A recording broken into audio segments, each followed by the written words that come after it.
Ana Pavlova murió un 23 de enero de 1931, en La Haya, lejos de su Rusia, lejos de su escenario, lejos de todo lo que amaba. Tenía 49 años, y lo último que pidió, lo último que salió de sus labios, fue que le prepararan el vestido con el que bailaba la muerte del cisne. No pidió ver a nadie, no pidió que la recordaran, pidió su vestuario, como si morir y bailar fueran la misma cosa, como si la única forma de irse fuera haciendo un último relevé hacia algún lugar donde los cisnes no mueren nunca. Hoy le escribo una carta, no porque crea que va a leerla, sino porque hay cosas que necesito decirle a alguien que entienda.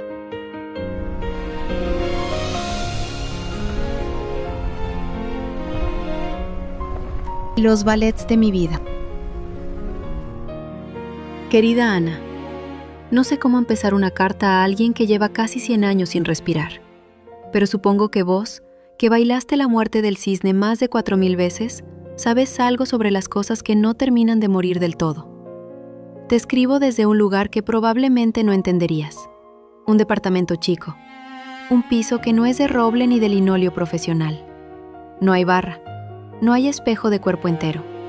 Hay un celular apoyado en una silla, con un video de clase de ballet, y hay una mujer, yo, intentando hacer un plié sin que le tiemblen las rodillas.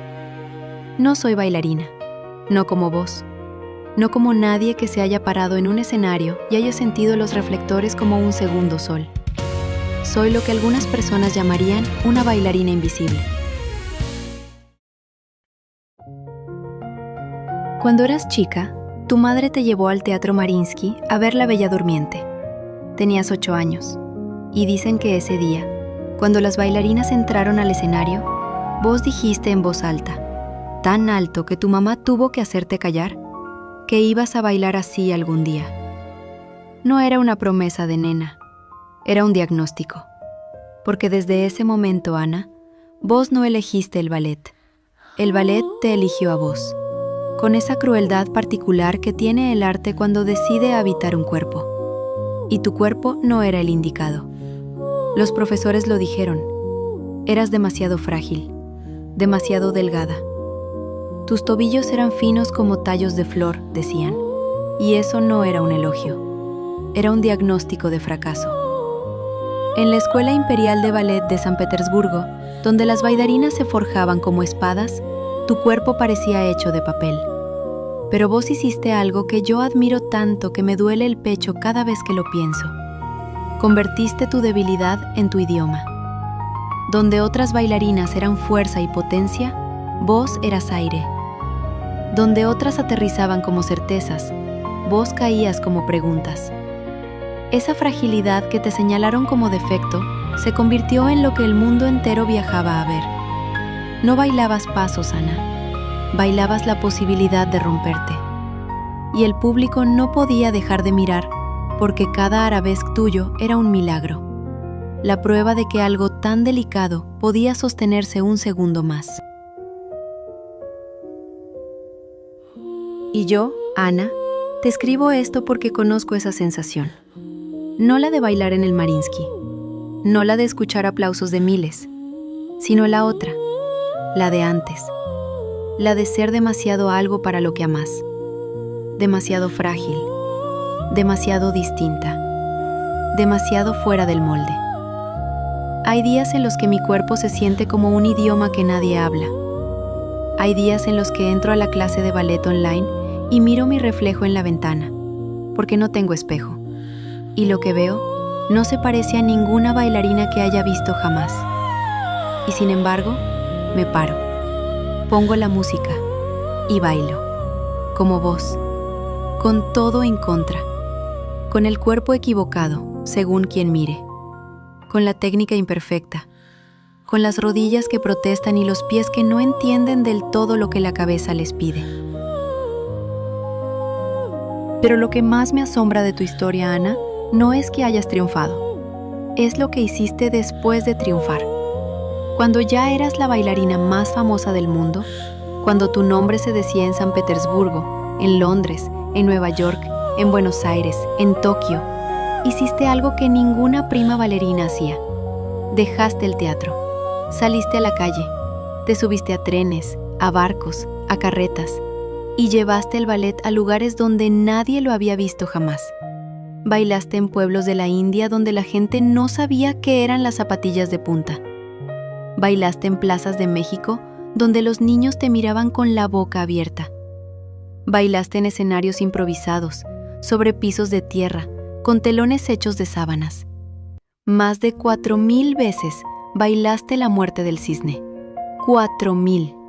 No en el Mariinsky, no en la Ópera de París. En cualquier lugar donde hubiera un ser humano que necesitara ver algo hermoso. Y eso, Ana, me rompe el corazón. Porque entiendo lo que hacías. No estabas haciendo caridad. No estabas haciendo turismo. Estabas diciendo algo que yo creo con cada fibra de mi ser. El ballet no es para pocos. El ballet es para cualquiera que necesite belleza.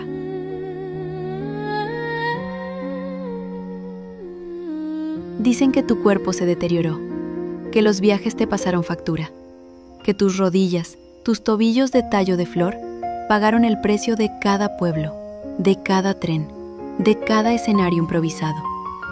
Los médicos te dijeron que pararas, que tu cuerpo no daba más. No paraste. Ana, te voy a confesar algo que no le dije a nadie.